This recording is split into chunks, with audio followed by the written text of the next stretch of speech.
എല്ലാവർക്കും സലു കിച്ചണിലേക്ക് സ്വാഗതം. ഇന്ന് കുട്ടികൾക്കും മുതിർന്നവർക്കും ഒക്കെ ഇഷ്ടപ്പെടുന്ന തരത്തിലുള്ള ബ്രേക്ക്ഫാസ്റ്റും ലഞ്ചും ഡിന്നറും ഒക്കെ ചേർന്നിട്ടുള്ള ഒരു കുക്കിംഗ് വ്ളോഗാണ് ഞാൻ നിങ്ങളുമായിട്ട് ഷെയർ ചെയ്യുന്നത്. അതുപോലെ തന്നെ ഇതിനിടയിൽ ഞങ്ങളൊരു കോൺടെസ്റ്റ് വെച്ചിട്ടുണ്ടായിരുന്നു. അപ്പൊ അതിന്റെ വിന്നറിന് 32 ഇഞ്ച് TV ആണ് ലഭിച്ചിരുന്നത്. അപ്പൊ വിന്നറ് ഗൾഫിലായിരുന്നു. അപ്പം ഇപ്പൊ നാട്ടിൽ വന്നിട്ടുണ്ട്. അപ്പൊ അവര് തൃശ്ശൂരിലുള്ള CJ സ്മാർട്ടിന്റെ ഷോറൂമിൽ നിന്ന് ആ TV കൈപ്പറ്റിയിട്ടുണ്ട്. അപ്പം ആ ഒരു വീഡിയോ ആണ് നിങ്ങളിപ്പോൾ കാണുന്നത്. അപ്പോൾ ഒട്ടും താമസിക്കാതെ നമുക്ക് നമ്മളുടെ കുക്കിങ്ങിലേക്ക് പോകാം.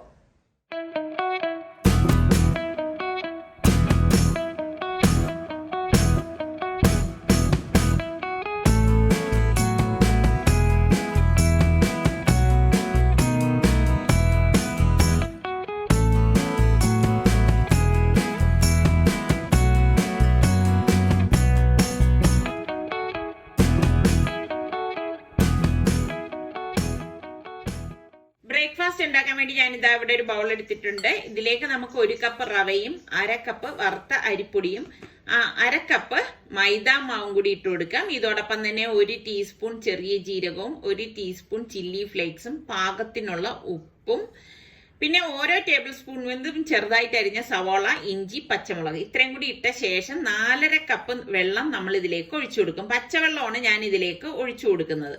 അതായത് നല്ല ലൂസായിട്ടാണ് ഈ മാവ് ഇരിക്കുന്നത്. അപ്പൊ ഇത് നമുക്കൊരു വിസ്ക് കൊണ്ട് നല്ലതുപോലെ കട്ടയില്ലാതെ ഒന്ന് ഇളക്കി കൊടുക്കാം. അപ്പൊ ഇനി നിങ്ങൾക്ക് അത് കട്ടിയാണെന്ന് തോന്നുകയാണെങ്കിൽ കുറച്ചുകൂടി വെള്ളം ചേർത്ത് കൊടുക്കണം. ഇത് കറക്റ്റ് പരുവാണ് കേട്ടോ. അപ്പൊ ഞാൻ ദാ കലക്കി മാറ്റി വെക്കാണ്. ഇനി നമുക്ക് ഈ സമയം കൊണ്ട് ചട്നി തയ്യാറാക്കാൻ വേണ്ടി പാനിലേക്ക് 2 ടേബിൾ സ്പൂൺ ഓയിൽ ഒഴിച്ചിട്ട് 1/2 ടീസ്പൂൺ ചെറിയ ജീരകവും 2 ടീസ്പൂൺ പൊട്ടുകടലയും 1 ടീസ്പൂൺ ഉഴുന്നും കൂടി ഇട്ടിട്ട് ഒന്ന് മൂപ്പിച്ചു കൊടുക്കണം. പിന്നെ ഒരു 5-6 ചുവന്നുള്ളിയും ഒരു ചെറിയ പീസ് ഇഞ്ചിയും 2 പച്ചമുളകും 2 വറ്റൽമുളകും കൂടി ഞാൻ ഇതിലേക്ക് ഇട്ട് കൊടുക്കാണ്. ചുവന്നുള്ളി ഇതുപോലെ ചെറുതായിട്ട് അരിഞ്ഞു വേണം ഇട്ട് കൊടുക്കാൻ. അതും കൂടി നമുക്കൊന്ന് മൂപ്പിച്ചെടുക്കണം. ഇനി ഇതിലേക്ക് 1 ടേബിൾ സ്പൂൺ മുളക് പൊടിയും 1 ടീസ്പൂൺ മഞ്ഞൾപ്പൊടിയും 1 ടീസ്പൂൺ കായപ്പൊടിയും പാകത്തിനുള്ള ഉപ്പും ചേർത്ത് ഇത് നല്ലതുപോലെ ഒന്ന് ഇളക്കി കൊടുക്കാം. അപ്പൊ അതിന്റെ പച്ച ചുവയൊക്കെ മാറത്തക്ക രീതിയിൽ ഒന്ന് ഇളക്കിയെടുക്കണം. ഞാനിവിടെ 3 തക്കാളി ചെറുതായിട്ട് അരിഞ്ഞെടുത്ത് വെച്ചിട്ടുണ്ട്. അതും കൂടി ഇതിലേക്ക് ഇട്ടിട്ട് നല്ലതുപോലെ ഒന്ന് ഇളക്കി കൊടുക്കാം. അപ്പൊ ഇതുപോലെ ഒന്ന് ഇളക്കിയെടുക്കണം. ചെറുതായിട്ട് അരിഞ്ഞെടുക്കുന്നതുകൊണ്ട് തന്നെ പെട്ടെന്ന് റെഡിയായി കിട്ടും. ഈ സമയത്ത് നമുക്ക് 1 കൈപ്പിടി കറിവേപ്പില ചെറുതായിട്ട് അരിഞ്ഞതും കൂടി ഇതിലേക്ക് ചേർത്തിട്ട് ഒന്ന് ഇളക്കി കൊടുക്കണം.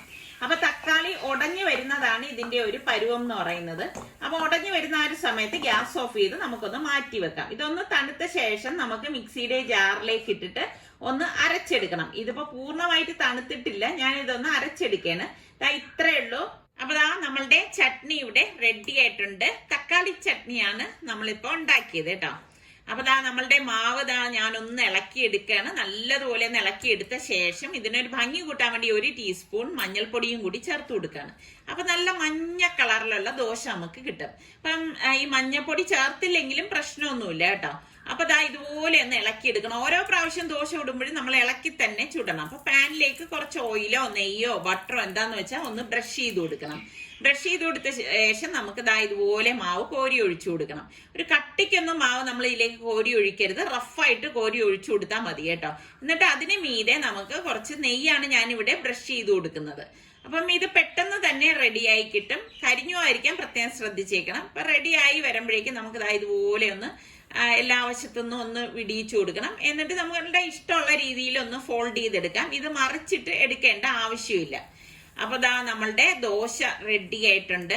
ഇപ്പൊ ഇങ്ങനെ നമ്മൾ ഓരോ ദോശയും ചുട്ടെടുത്താൽ മതി. രാവിലെ കുട്ടികളൊക്കെ സ്കൂളിൽ പോകുന്ന നേരത്ത് അവർക്ക് ഉണ്ടാക്കി കൊടുക്കാൻ പറ്റിയ എളുപ്പത്തിൽ ഉണ്ടാക്കി കൊടുക്കാൻ പറ്റിയ ഒരു ഐറ്റം തന്നെയാണ്. പിന്നെ തക്കാളി ചട്നി ആയിട്ട് നല്ലൊരു കോമ്പിനേഷനാണ് കേട്ടോ.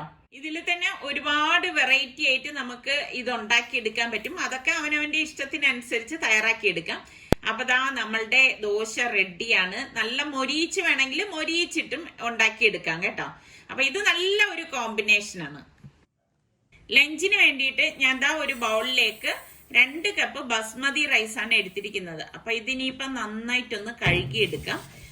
അപ്പൊ ഇതിപ്പോ ഞാൻ നീളമുള്ള ബസ്മതി റൈസാണ് എടുത്തിരിക്കുന്നത് കേട്ടോ. ഈ ബസ്മതി റൈസിൽ ഇത് തയ്യാറാക്കുമ്പോഴാണ് നല്ല ടേസ്റ്റ് ഉണ്ടാവുന്നത്. എന്നിട്ട് കുറച്ച് വെള്ളം ഒഴിച്ച് ഒരു 10 മിനിറ്റ് കുതിരാൻ മാറ്റി വെക്കാം.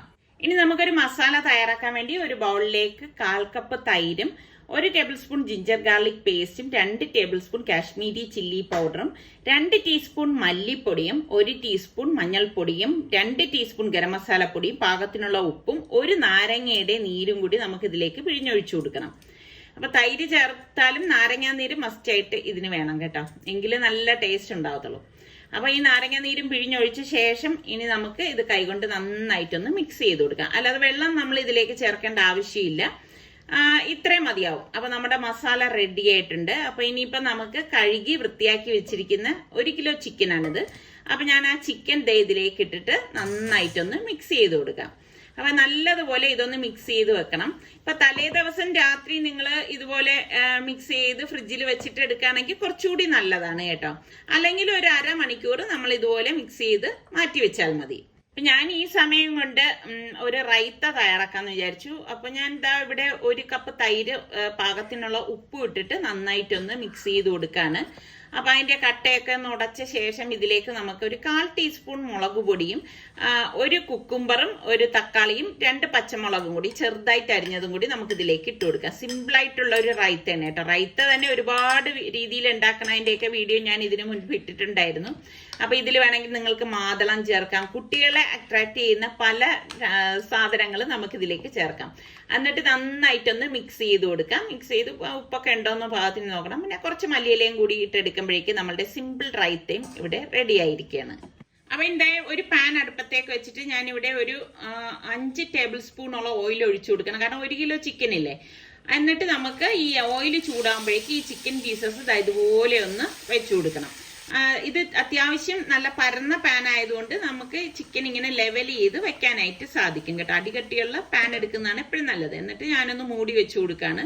ഒരു 5 മിനിറ്റിന് ശേഷം അതിൽ നിന്ന് തന്നെ ചാറ് ഊറി വരും. കാരണം തൈരൊക്കെ ചേർന്നതില്ലേ. അപ്പോഴേക്ക് മറിച്ചിടുന്നതിന് വരെ ഞാൻ ഇങ്ങനെ ഒന്ന് ഇളക്കി ഇട്ട് കൊടുക്കുകയാണ് ചെയ്യണത്. അപ്പൊ എല്ലാ സൈഡും ഒന്ന് കുക്കായി കിട്ടണം, അത്രേ വേണ്ടൂ. അപ്പൊ ഇതുപോലെ ഒന്ന് ഇളക്കി ഇട്ട് കൊടുക്കണം. അപ്പൊ ചെറിയ പീസ് ചിക്കൻ ആയിട്ടാണ് ഞാൻ കട്ട് ചെയ്ത് വാങ്ങിയത് കേട്ടോ. അതാവുമ്പം മസാലയൊക്കെ നല്ലതുപോലെ പിടിച്ചു കിട്ടും. വീണ്ടും ഒരു 5 മിനിറ്റ് കഴിഞ്ഞിട്ട് വീണ്ടും അടപ്പ് തുറന്നിട്ട് വീണ്ടും ഇതുപോലെ ഒന്ന് ഇളക്കി കൊടുക്കണം. അതായത് ഇത് ഈ എണ്ണയിൽ കിടന്ന് ഒന്ന് ഫ്രൈ ആയി വരണം. അപ്പൊ ഞാൻ ഇതൊന്ന് ഒതുക്കി വെച്ച ശേഷം ഞാനൊരു ബൗള് സെന്ററിലേക്ക് വെച്ചിട്ട് ചാർക്കോൾ കത്തിച്ചിരിക്കുകയാണ്. ചാർക്കോൾ ഇതിനുള്ളിലേക്ക് വെച്ചു കൊടുക്കണം.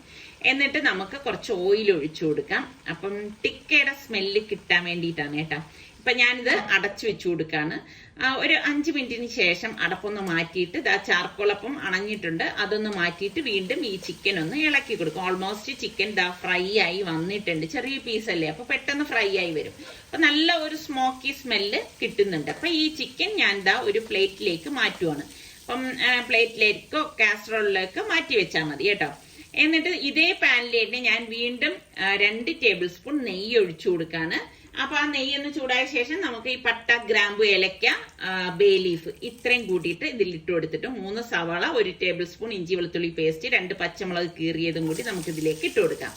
ഇട്ട് കൊടുത്ത ശേഷം ഇതുപോലെ നമുക്ക് ഇതൊന്ന് വഴറ്റി കൊടുക്കണം കേട്ടോ. ഇതുപോലെ ഒന്ന് വഴറ്റി എടുക്കണം. അപ്പൊ ഇനി ഒന്ന് ഫ്ലെയിം കൂട്ടി വെച്ചിട്ട് വേണം നമ്മളൊന്ന് വഴറ്റി കൊടുക്കാനുള്ളത്. അപ്പം സവാള ഒന്ന് ഒരുപാട് അങ്ങ് മൂത്ത് വരേണ്ട ആവശ്യമില്ല, ഇതുപോലെ ഒന്ന് വഴണ്ട് വരണം, അത്രേ വേണ്ടൂ. അപ്പൊ സവാള ഇതുപോലെ ഒന്ന് വഴറ്റിയ ശേഷം ഞാൻ വീണ്ടും ഒരു 2 മിനിറ്റ് മൂടി വെച്ച് കൊടുക്കാണ്. 2 മിനിറ്റിന് ശേഷം മൂടി മാറ്റിയിട്ട് സവാള നല്ലതുപോലെ ഒന്ന് ഇളക്കിയെടുക്കാം. കണ്ടോ, ഒരുപാട് മൂത്ത് വരേണ്ട ആവശ്യമില്ല. ഈ ഒരു പരുവത്തിലാണ് നമ്മളെ സവാളയൊക്കെ ഇരിക്കേണ്ടത്.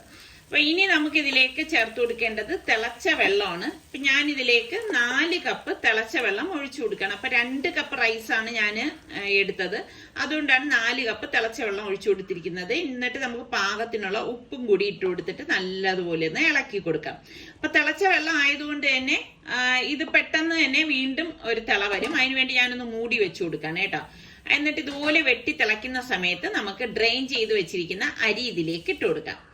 അപ്പം ഞാൻ ഇതില് ബസ്മതി റൈസ് തന്നെ പറയാൻ കാര്യം, ഇപ്പൊ കൈമ റൈസിന്റെ ടേസ്റ്റ് കൂടുതൽ ഈ ടിക്ക ബിരിയാണിയൊക്കെ ഉണ്ടാക്കുമ്പം ഇതുപോലത്തെ നീളമുള്ള ബസ്മതി റൈസാണ് കേട്ടോ. എന്നിട്ട് നമുക്ക് വീണ്ടും ഒന്ന് മൂടി വെച്ചിട്ട് മീഡിയം ഫ്ലെയിമിൽ വെച്ചാണ് റെഡിയാക്കി എടുക്കുന്നത്. അപ്പൊ റൈസ് പകുതി വെന്ത് കഴിയുമ്പോഴേക്ക് കണ്ട അടപ്പ് മാറ്റിയിട്ട് ഞാനൊന്ന് ഇളക്കി കൊടുക്കണം. അപ്പൊ ഇനി കുറച്ചുകൂടി വെള്ളം ഇതിലേക്കുണ്ട് ഒന്ന് വറ്റി വരാനായിട്ട്. അപ്പം ഈ സമയത്ത് നമുക്ക് റൈസ് ഒന്ന് ഇതുപോലെ ഒന്ന് ലെവൽ ചെയ്ത് കൊടുക്കണം. അമർത്തി കളയരുതേ. ലെവൽ ചെയ്ത ശേഷം നമ്മൾ ഈ ഫ്രൈ ചെയ്ത് വെച്ചിരിക്കുന്ന ചിക്കൻ പീസസ് ഉണ്ടല്ലോ, അത് ഇതിലേക്ക് ഇട്ട് കൊടുക്കാം. ഫുള്ളായിട്ട് ഇതിലേക്ക് ഇട്ട് കൊടുക്കണം. ഇട്ട് കൊടുത്ത ശേഷം നമുക്ക് ഇതുപോലെ ഒന്ന് ലെവൽ ചെയ്ത് കൊടുക്കണം. എല്ലാം ഒന്ന് എല്ലായിടത്തും ഒന്ന് പരത്തി ഇട്ട് കൊടുക്കണം കേട്ടോ, ആ റൈസിന്റെ മീതെ. അപ്പൊ ഇതുപോലെ വേണം വെച്ചു കൊടുക്കാനുള്ളത്. പിന്നെ ഞാൻ ഇവിടെ ഒരു ചാർക്കോള് കത്തിക്കാൻ വെച്ചിട്ടുണ്ടായിരുന്നു. അപ്പൊ ഇതിന്റെ സെന്ററിലേക്ക് നമുക്ക് വീണ്ടും ഒരു ബൗള് വെച്ചു കൊടുത്തിട്ട് കത്തിച്ച ചാർക്കോൾ ഇതിലേക്ക് വെച്ചു കൊടുത്തിട്ട് കുറച്ച് ഓയിലും കൂടി ഒന്ന് ഒഴിച്ചു കൊടുക്കാം. ഒഴിച്ചു കൊടുത്ത ശേഷം നമുക്കിത് മൂടി വെച്ചിട്ട് വേണം റെഡിയാക്കി എടുക്കാനുള്ളത്. അപ്പൊ ഈ സമയം കൊണ്ട് ഞാൻ പപ്പടം ഒന്ന് ഫ്രൈ ചെയ്തെടുക്കാണ്. ഇപ്പൊ പപ്പടം ഒരുപാടൊന്ന് പൊള്ളി പോവാതിരിക്കാൻ വേണ്ടിയിട്ട് ഞാനിങ്ങനെ കത്തി കൊണ്ട് അവിടെ കുത്തിയിട്ടാണ് പൊരിച്ചെടുക്കുന്നത് കേട്ടോ. അപ്പൊ ചിലർക്ക് പൊള്ളിയ പപ്പടമായിരിക്കും ഇഷ്ടം. എത്ര പേർക്ക് ഇങ്ങനെ പൊള്ളിയ പപ്പടം ഇഷ്ടമുള്ളവരുണ്ട്. അതുപോലെ തന്നെ ചിക്കൻ ടിക്ക ബിരിയാണി നിങ്ങൾ എത്ര പേര് ഉണ്ടാക്കാറുണ്ട്? ഈ രീതിക്കാണോ അതേ നിങ്ങളുടേതായ സ്റ്റൈലില് ആയിരിക്കുമല്ലോ ഉണ്ടാക്കുന്നത്? അതും കൂടി ഒന്ന് പറയട്ടെ, ഏത് രീതിക്കാണ് നിങ്ങൾ ഉണ്ടാക്കുന്നതെന്ന്. അപ്പൊ ഞാൻ പപ്പടം ഒക്കെ പൊരിച്ചു കഴിഞ്ഞു. അതിനുശേഷം ഒരു 10 മിനിറ്റ് കഴിഞ്ഞ ശേഷം ഞാൻ അടപ്പ് മാറ്റിയിട്ട് നമ്മുടെ ചാർക്കോൾ മാറ്റാണ്. നല്ല അടിപൊളി മണം വരുവാണ്. എന്നിട്ട് നമുക്ക് ഇനിയിപ്പം ഞാൻ ഈ റൈസ് എല്ലാം കൂട്ടിയിട്ട് അങ്ങ് മിക്സ് ചെയ്തെടുക്കാണ് കേട്ടോ. സൂപ്പർ മണമാണ്. പ്രത്യേകിച്ച് നമ്മൾ ഈ ചാർക്കോളൊക്കെ കത്തിച്ചുണ്ടാക്കുമ്പോൾ സിമ്പിൾ ആയിട്ടുള്ള ചിക്കൻ ടിക്ക ബിരിയാണിയാണ് കേട്ടോ ഇത്. കുട്ടികൾക്കൊക്കെ എന്തായാലും ഇഷ്ടപ്പെടും.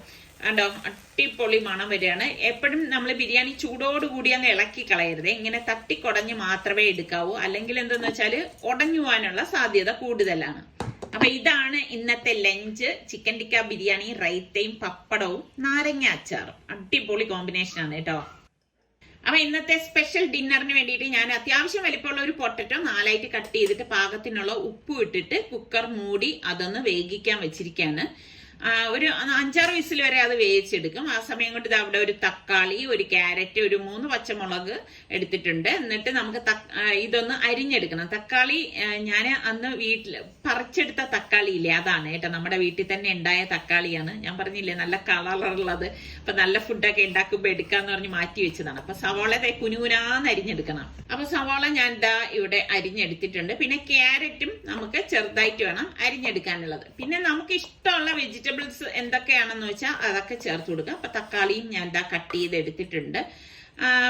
ഇതിന്റെ കൂട്ടത്തിൽ 2 പച്ചമുളകും കൂടി അരിഞ്ഞെടുത്തിട്ടുണ്ട്. അപ്പൊ നമ്മളുടെ പൊട്ടറ്റോ വിസിലൊക്കെ കേട്ട ശേഷം ഞാൻ സ്റ്റീം പോയിട്ടാണ് കുക്കർ ഓപ്പൺ ചെയ്തപ്പോ പൊട്ടറ്റോ ഒക്കെ വെന്ത് വന്നിട്ടുണ്ട്. കണ്ടോ, കറക്റ്റ് പരുവാണ്. അപ്പൊ നമ്മളൊരു ഫോർക്ക് കൊണ്ടോ സ്പൂൺ കൊണ്ടോ ഒന്ന് എടുക്കുമ്പോൾ നമുക്ക് അറിയാൻ പറ്റും. ഇതുപോലെ ഉടച്ചെടുക്കുമ്പോൾ അത് ഉടഞ്ഞു വരുന്നതാണ് അതിന്റെ ഒരു പരുവം എന്ന് പറയുന്നത്. അപ്പൊ നമുക്കിനി ഇത് തയ്യാറാക്കാൻ വേണ്ടിയിട്ട് ഞാൻ ഒരു പാൻ അടുപ്പത്തേക്ക് വെച്ചിട്ടുണ്ട്. ഇതിലേക്ക് നമുക്ക് 2 ടേബിൾ സ്പൂൺ ഓയിൽ ഒഴിച്ചു കൊടുക്കാം കേട്ടോ. അപ്പൊ ഓയിൽ നല്ലതുപോലെ ഒന്ന് ചൂടാകുന്ന സമയത്ത് നമ്മൾ ഈ അരിഞ്ഞു വെച്ചിരിക്കുന്ന ക്യാരറ്റും സവോളയും തക്കാളിയും പച്ചമുളകും കൂടി ഇതിലേക്ക് ഇട്ട് കൊടുക്കാം.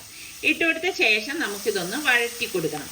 അപ്പൊ ഇതുപോലെ ഒരുപാട് ഓവറായിട്ട് വഴണ്ട് വരണ്ട, അത് പ്രത്യേകം ശ്രദ്ധിച്ചേക്കണം കേട്ടോ. അപ്പൊ ഇതുപോലെ വഴണ്ട് വരുന്ന സമയത്ത് നമുക്ക് ഇതിലേക്ക് പാകത്തിനുള്ള ഉപ്പിട്ട് കൊടുക്കാം. ഇതോടൊപ്പം തന്നെ 1 ടീസ്പൂൺ മഞ്ഞൾപ്പൊടി, 1 ടീസ്പൂൺ ഗരം മസാല പൊടി, 1 ടീസ്പൂൺ കുരുമുളക് പൊടി, ഇത്രയും കൂടി ചേർത്തിട്ട് ഇതുപോലെ ഒന്ന് ഇളക്കി കൊടുക്കണം. ഇതുപോലെ ഇളക്കി കൊടുത്ത ശേഷം ഞാൻ ഇവിടെ ഉപ്പ്, കുരുമുളക്, മഞ്ഞൾ ചേർത്ത് വേവിച്ചെടുത്ത് ഫ്രൈ ആക്കി വെച്ചിരുന്ന ബീഫ് ഉണ്ടായിരുന്നു കേട്ടോ. അത് ഞാൻ ഇതിലേക്ക് ഇട്ട് കൊടുക്കാണ്. ഇത് ഓപ്ഷണലാണ്. ഇപ്പൊ നിങ്ങൾക്ക് ബീഫിന് പകരം ചിക്കൻ ഉണ്ടെങ്കിൽ അതും ചേർത്ത് കൊടുക്കാം. അപ്പൊ അതും കൂടി ചേർത്തിട്ട് നല്ലതുപോലെ ഒന്ന് ഇളക്കി കൊടുക്കണം. ഇപ്പൊ ബീഫ് എന്റെ കയ്യിൽ ഇരുന്നത് കൊണ്ടാണ് ഞാൻ ഇത് ചേർത്ത് കൊടുത്തിരിക്കുന്നത്. ഇനി നമ്മൾ ഈ ഉടച്ചു വെച്ചിരിക്കുന്ന പൊട്ടറ്റോ ഇല്ലേ, അതും കൂടി ഇതിലേക്ക് ഇട്ട് കൊടുക്കണം. ഇട്ട് കൊടുത്ത ശേഷം നല്ലതുപോലെ ഒന്ന് മിക്സ് ചെയ്ത് കൊടുക്കാം. അപ്പൊ ഞാൻ പറഞ്ഞില്ലേ, ഇതിനൊക്കെ ഫില്ലിങ് നമുക്ക് ഇഷ്ടമുള്ള രീതിയിൽ തയ്യാറാക്കി എടുക്കാം. ഇനിയിപ്പോ ബീഫ് കഷ്ണങ്ങൾ എന്റെ ചെറിയ കഷ്ണങ്ങളായതുകൊണ്ടാണ് ഞാൻ ഇങ്ങനെ ചേർത്ത് കൊടുത്തത്. അല്ലെങ്കിൽ നിങ്ങൾ ഒന്ന് മിക്സിയിലിട്ടൊന്ന് കറക്കിയ ശേഷം ഇതിലേക്ക് ഇട്ട് കൊടുത്താലും മതി കേട്ടോ. അതൊക്കെ ഓരോ രീതിക്ക് ചെയ്തെടുക്കാം. അതിനുശേഷം ഞാനിത് തണുക്കാനായിട്ട് ഒരു ബൗളിലേക്ക് മാറ്റി വെക്കാണ്. അപ്പൊ ഇനി ബാറ്റർ ഉണ്ടാക്കാൻ വേണ്ടി ഒരു ബൗളിലേക്ക് ഞാൻ 4 കപ്പ് ഗോതമ്പ് മാവാണ് ഇട്ട് കൊടുക്കുന്നത് കേട്ടോ. ഗോതമ്പ് മാവിലാണ് നമ്മൾ ഇത് തയ്യാറാക്കുന്നത്. എന്നിട്ട് നമുക്ക് 1 ടീസ്പൂൺ ചില്ലി ഫ്ലേക്സും 1 ടീസ്പൂൺ മിന്റ് ലീഫ് ഉണ്ടല്ലോ, ഡ്രൈ മിന്റ് ലീഫ് നമുക്ക് വാങ്ങിക്കാൻ കിട്ടും, അതും പാകത്തിനുള്ള ഉപ്പ് ഉപ്പും 1 ടേബിൾ സ്പൂണോളം ഓയിലും കൂടി ഇതുപോലെ ഒഴിച്ചു കൊടുക്കണം.